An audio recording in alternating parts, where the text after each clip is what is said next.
Et la visite de Nicolas Hulot est très attendue. En ce moment, plusieurs collectifs anti-sargasses venus de tout l'archipel sont réunis à la salle Rémy Nessouta à Pointe-à-Pitre afin de planifier ensemble les actions avant, pendant la visite ministérielle. Sur place, Éric Rayapin. Éric, quelle est la teneur des échanges ?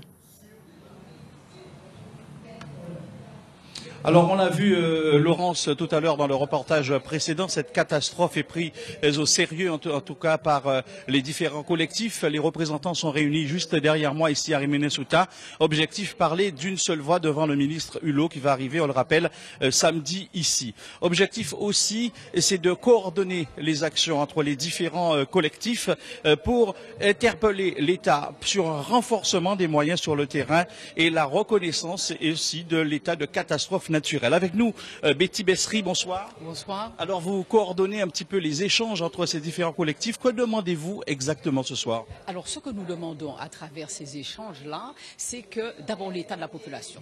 Préserver l'état de la population en faisant en sorte que les autorités qui jusqu'à présent ont fait l'effort de ramasser les algues sur les plages continuent à tout ramasser parce que jusqu'à présent il en reste et que ça altère l'état de la population, l'état de santé de la population. Et ce que nous souhaitons aussi, c'est que les autorités puissent s'engager à ramasser les algues en mer, faire en sorte qu'elles n'échouent pas du tout sur les plages.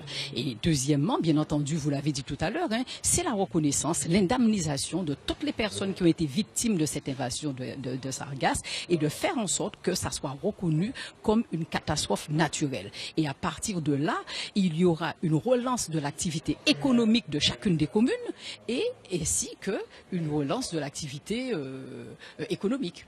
Voilà, merci Betty Bessry. Vous l'avez compris, donc ces collectifs sont mobilisés ce soir et ils vont encore retrouver des solutions pour interpeller le ministre Hulot sur ce problème d'échouage des sargasses en Guadeloupe.